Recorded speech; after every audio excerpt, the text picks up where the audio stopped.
Hello, and welcome to another episode of Sound Strategic. I'm Meia Nouwens. In today's episode, we're going to look at NATO's changing perspective on China. While NATO and China have an informal relationship, this has largely been a cooperative one until 2019. In December last year, Secretary General Jens Stoltenberg of NATO stated that China posed a new challenge to the alliance. China, he said, has come to NATO. And at the NATO Leaders Summit in London last year, China became a main agenda item for the first time ever. Joining us today to help us understand why NATO is turning its attention to the East and what challenges China poses to NATO is Helena Legarda. Helena is a senior analyst at MERIX, the Mercator Institute for China Studies, based in Berlin. Her research focuses on China's foreign and security policies, including their domestic sources and drivers, and their geopolitical impact. She's my colleague and co-lead of the China Security Project, a collaboration between the IISS and MERIX that seeks to question how changes to China's defense and security landscape impacts European security. And she's also the co-lead of our project on China and NATO under the auspices of the China Security Project that's being co-funded by NATO's Public Diplomacy Division. Prior to joining MERIX, Helena gained professional experience at the delegation of the European Union to China and at the research and advisory firm China Policy in Beijing. She holds a Master in Public Policy degree with a focus on international and global affairs from the Harvard Kennedy School of Government and a BA in China Studies from the University of Oxford. Welcome to the show, Helena. Thank you, Meia. Thanks for having me.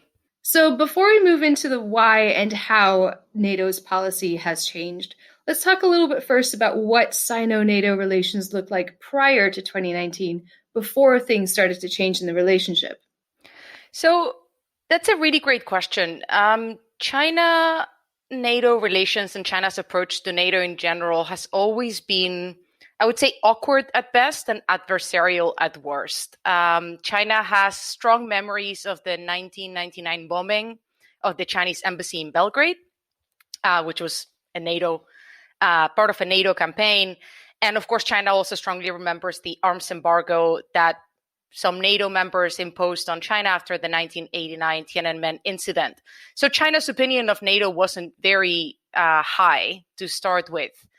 There was some talk of potential cooperation between China and NATO in the early 2000s when China had a much less global and ambitious military presence, and when the 9/11 attacks created some common ground between the two sides when focusing on the fight against terrorism.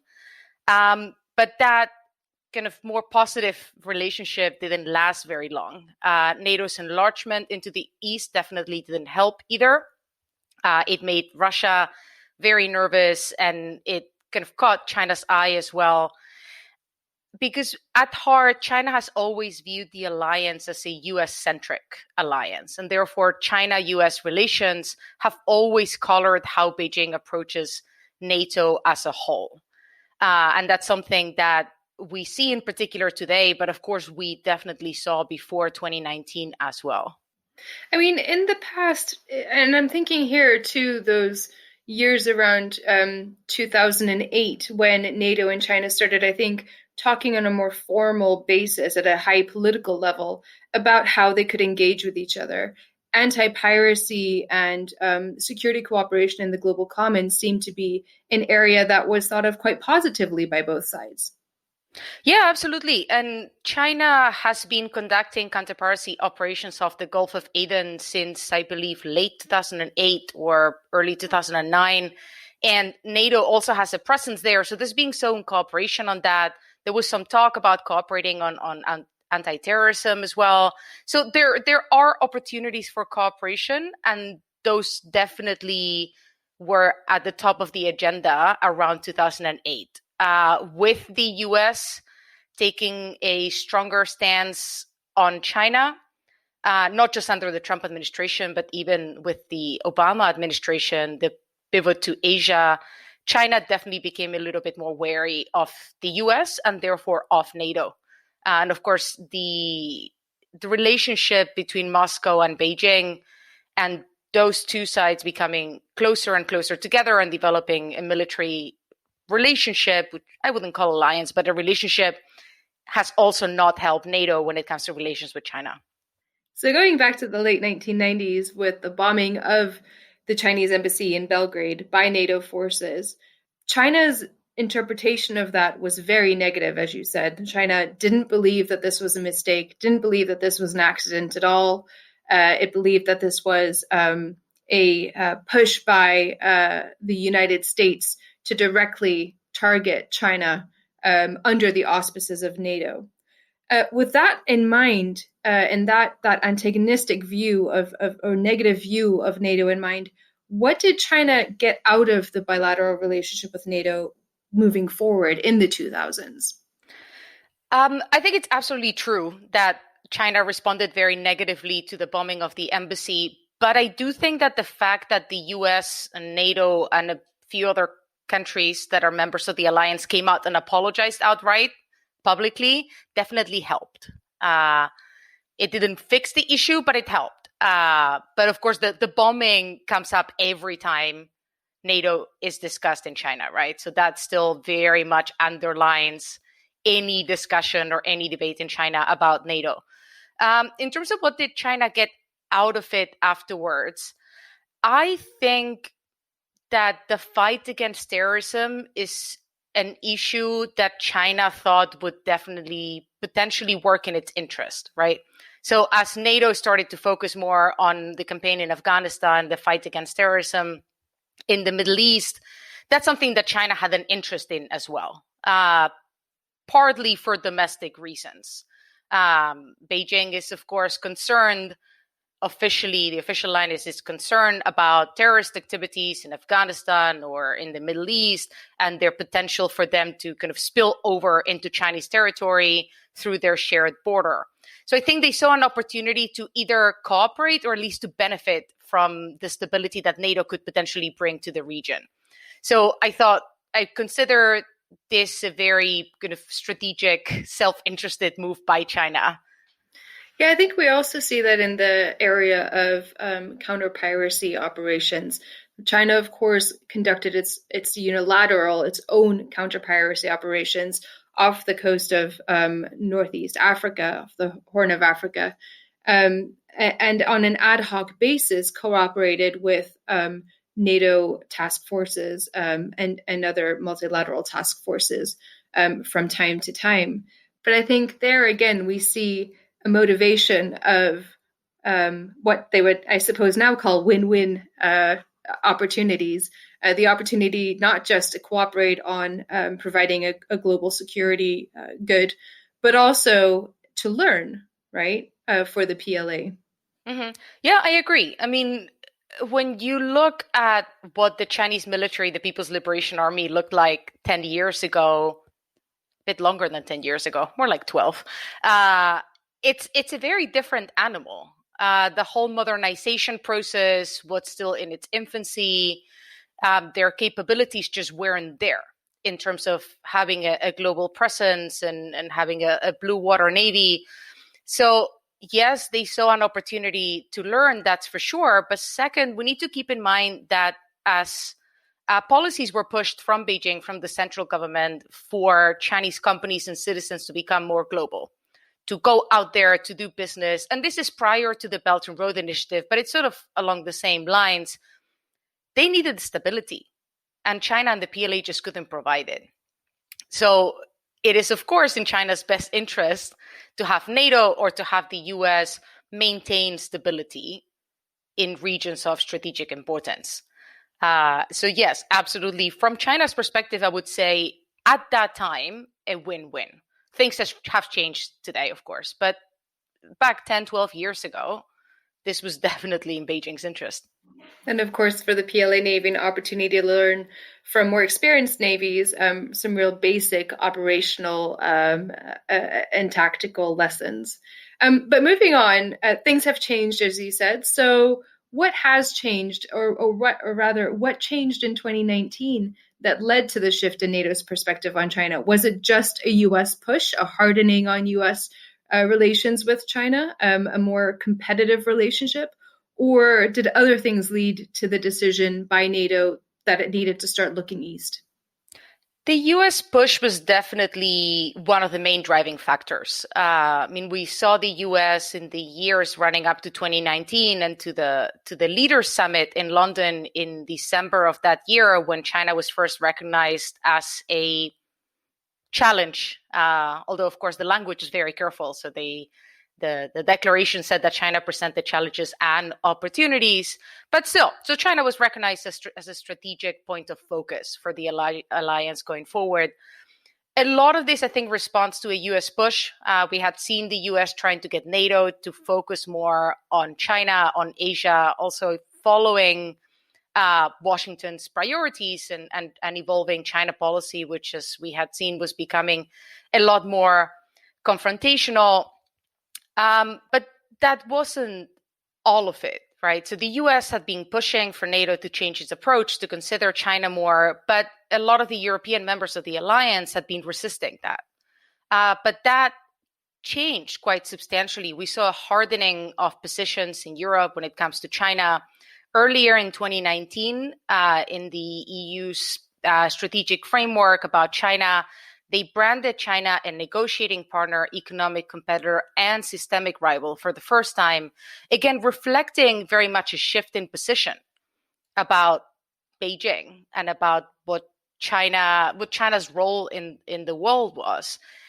And deep down, what this reflected is simply how China's own policies had evolved.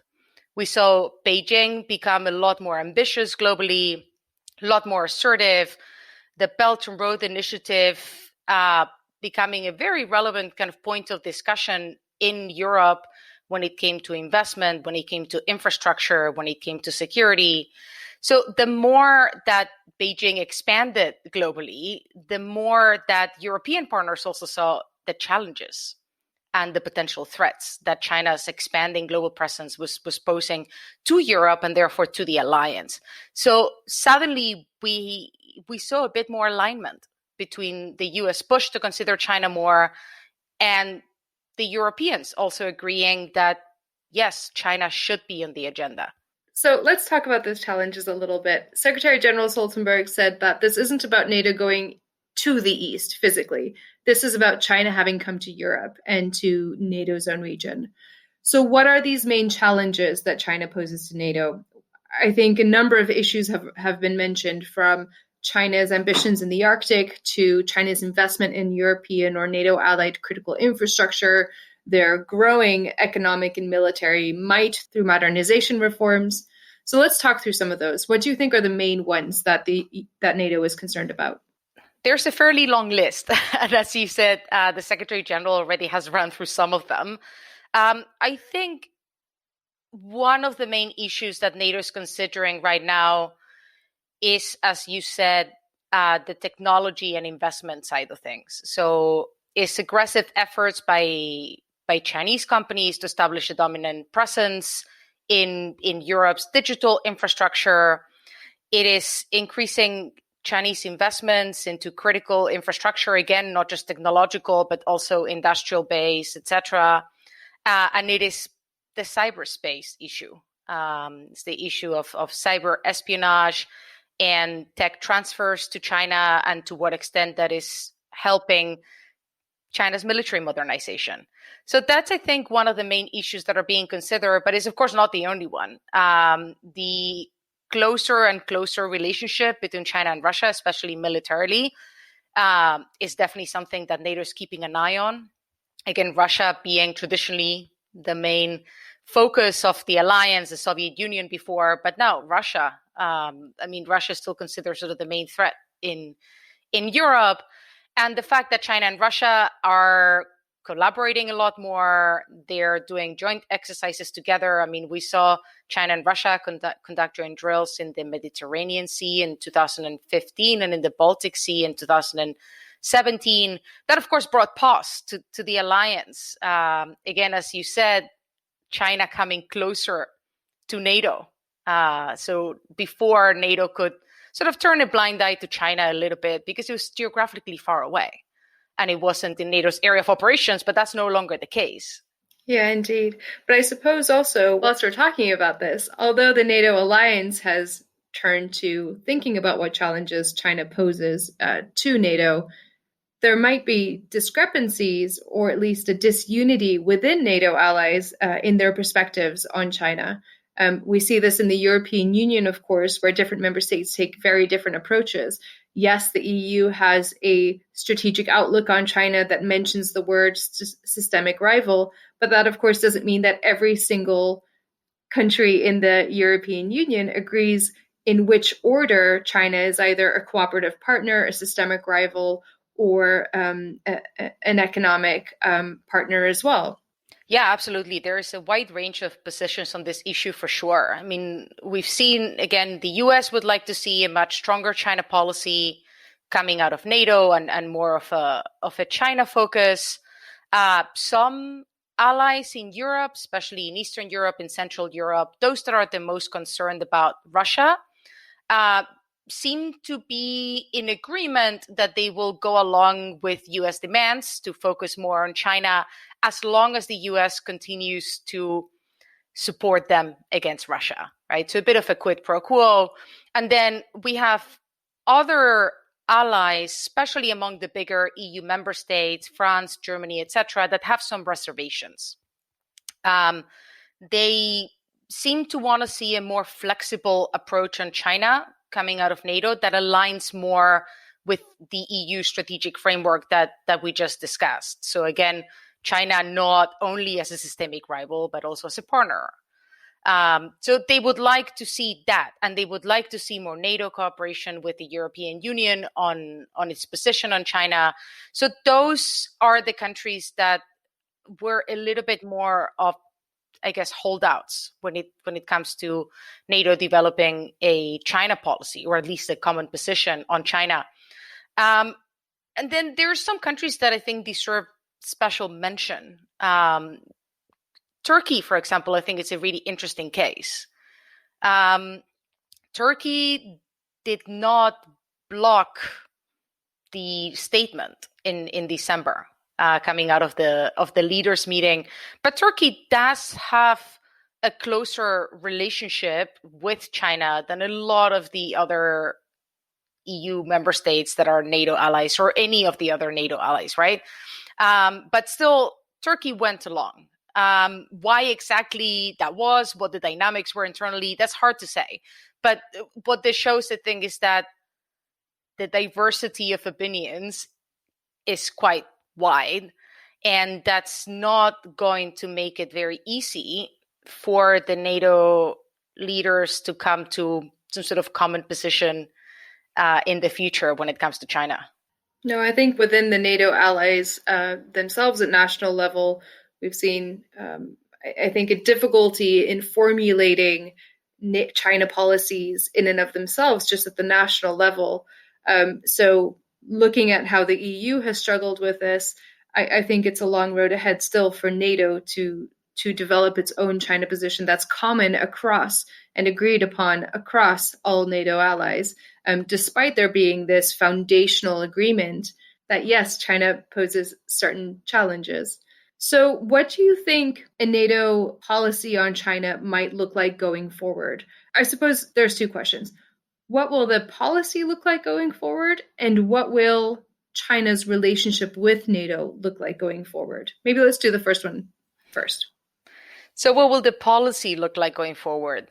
I mean, as you know, at this stage, it's a little bit hard to say. 2020 is a year of reflection for NATO. Leaders won't meet again until 2021. And this year, Secretary General Stoltenberg has launched this reflection process called NATO 2030 to think about the future of the alliance and also consider the position that the alliance should take on China.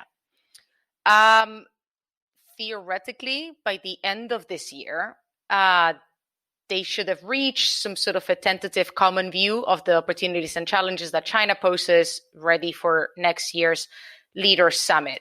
So we will see what that looks like. Given the diversity of opinions that we were just discussing, both at the national level and inside the alliance, I find it unlikely that they will arrive at a very sort of concrete, comprehensive policy or strategy on China. I expect to see probably more general guidelines in terms of how we can handle China in the future, and a call to continue thinking about this and to continue trying to reach a common understanding. I know some kind of forms of potential cooperation or engagement have been discussed. For example, the creation of a China Council, a NATO China Council, which would mimic a little bit the one that was created to engage Russia, the NATO Russia Council. And this has been floated as an idea to potentially handle relations with Beijing. So creating a bit more of a structural mechanism for dialogue that could increase transparency and mutual understanding, but also this would have the benefit of placing all of the NATO allies on the same level. So in these councils, it's not really NATO plus one, it's all the NATO allies plus Beijing, sort of each representing themselves. So that's definitely a possibility. Although there's been some frustration about the effectiveness and usefulness of the NATO-Russia Council. So I could imagine that there may be some pushback against creating a similar structure to deal with relations with China. Honestly, I think a lot of this is also going to depend on what position the incoming Biden administration takes on China as well. And to what extent we see a continued push from the US to take a stronger stance on China, or if that shifts and they instead would like to see a more, at least, balanced approach. I think what's also interesting to think about is how the EU is meant to speak as one voice, all EU 27 member states, with China at a bilateral, at an EU-China level. And China has very deftly in the past created a 17+1 mechanism with some of the EU 27 member states to subvert almost that EU-China dialogue and create another channel for dialogue within that. That's almost parallel. Do you think that that might also be possible within NATO? That we'll see a 17+1 like type of dialogue set up by China within NATO members? I'm unsure about that one. So China did create the 17+1 format, but we've seen some of the members of that format, some of the European members, start to try to distance themselves from it because they didn't work as well as they expected. Generally, China tends to prefer bilateral relations to multilateral relations of any kind. So we're probably going to see a lot more of Beijing trying to subvert any sort of NATO plan or effort to confront Beijing's behavior in some of those areas that we discussed earlier by engaging individual NATO allies and by trying to get them to basically act as spoilers. That's sort of following very much the standard Chinese playbook, also within the EU, to be fair. So yes, there's the 17+1, but most often than not, what we've seen is one single member state blocking certain initiatives because they wanted to maintain friendly relations with Beijing for one reason or the other. So aside from the China Council, do you think that there are any other existing formats or mechanisms within NATO that might lend themselves to a more formal relationship with China? And what would the repercussions be of no formal relationship at all? Well, no formal relationship at all is the status quo. So we would continue exactly as we are right now. Whether that's a good thing or not, I think that's debatable. Again, it would reduce the opportunities for direct engagement with Beijing and for, again, direct discussions to take place on issues of concern. Then again, to what extent that engagement with China would actually bring anything to NATO? That's a question that I think the alliance will have to ask itself. I, for example, don't see China becoming a NATO global partner. For example, I don't think that is going to happen. Why is that? That's a hard question, Meia. You're trying to get me, putting me on the spot. Let me get my train of thought going. If you look at the different mechanisms that exist in terms of NATO partners around the globe, China just doesn't fit. And a huge part of the problem is the lack of shared norms and values and the lack of common interest, I guess, in a lot of spaces where China and NATO operate. So I don't see that happening. Then again, Russia is still officially a NATO global partner, so I guess we could be surprised. So aside from internal disagreements, what other challenges do you see for NATO to develop a coherent China strategy? I think there's a few. I think the role of the European Union and potential collaboration with the European Union is probably going to be a stumbling block, partly because a lot of NATO allies that are EU member states, in particular France and Germany, do want to push NATO to collaborate more with the EU. So we'll see how that plays out. Then I think that NATO in general, as I mentioned, is in the middle of this process of reflection, trying to figure out what its role is in the future and what it should be doing and where it should be operating.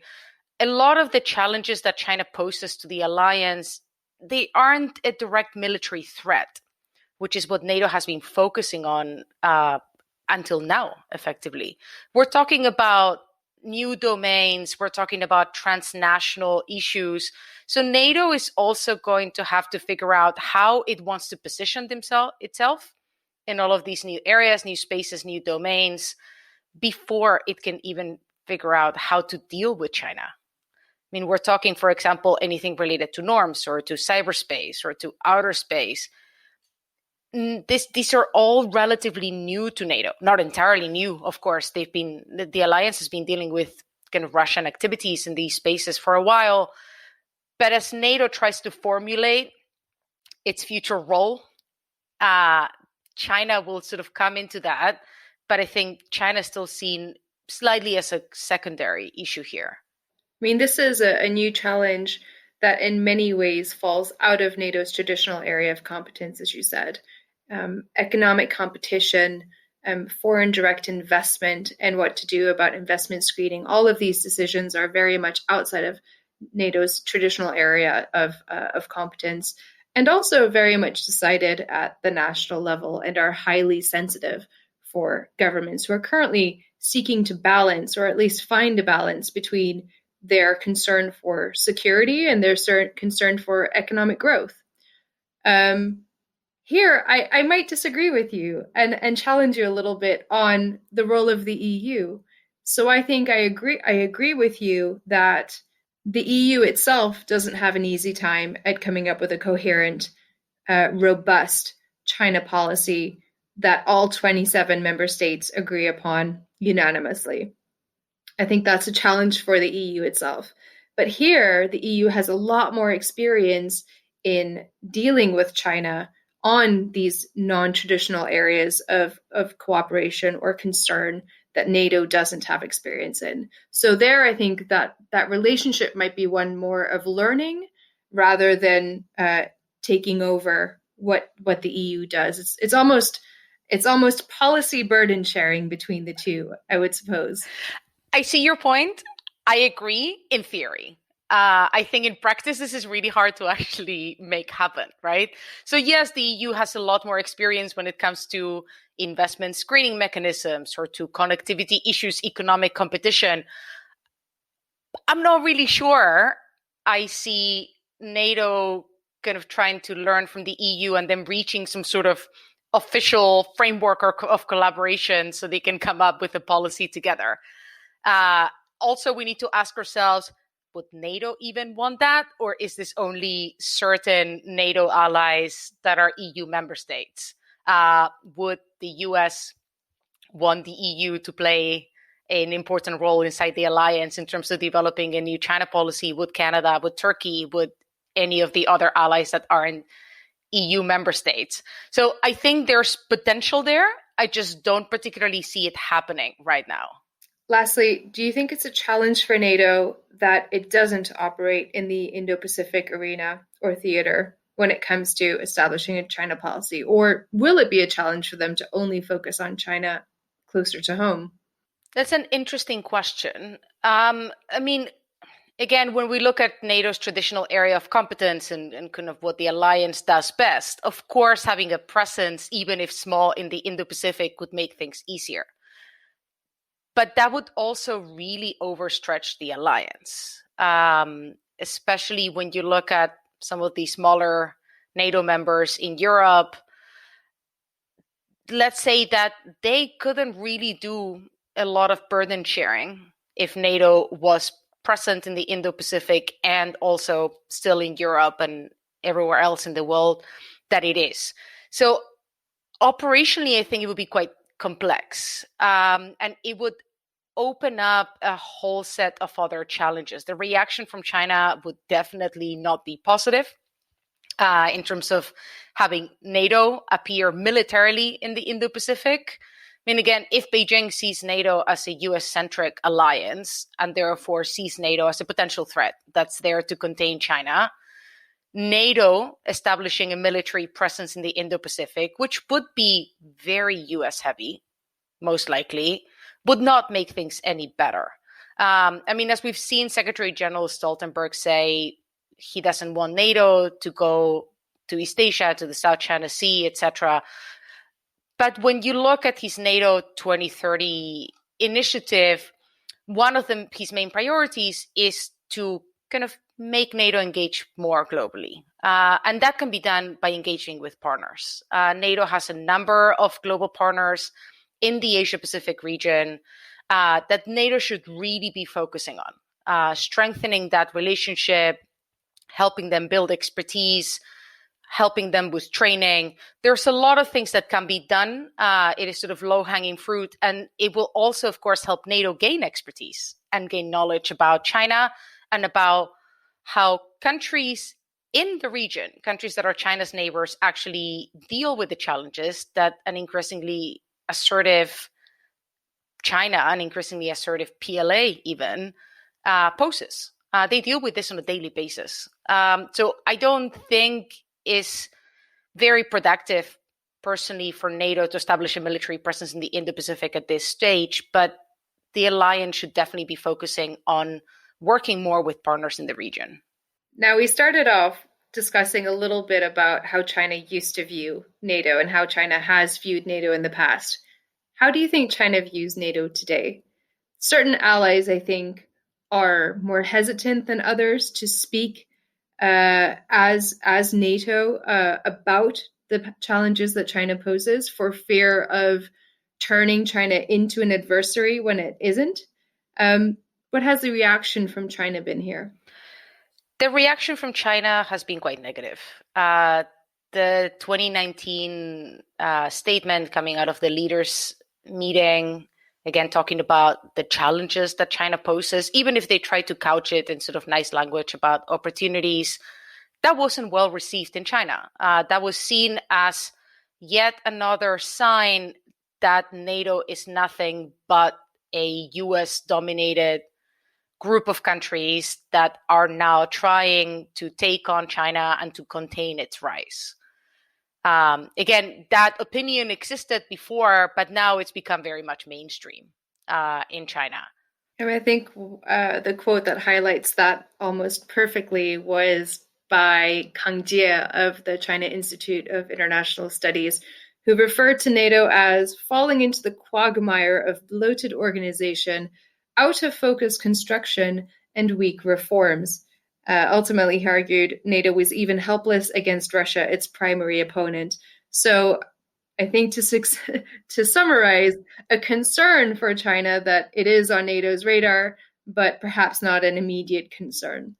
Yeah, absolutely. I mean, China is very worried about being kind of in NATO's crosshairs, but it doesn't see NATO as its main adversary. It still doesn't see NATO as a clear enemy. I mean, China, especially these days, is still very much focused on the US, the EU, and kind of therefore NATO allies that are EU member states are still seen as more honest brokers, a little bit more balanced, somewhere in the middle.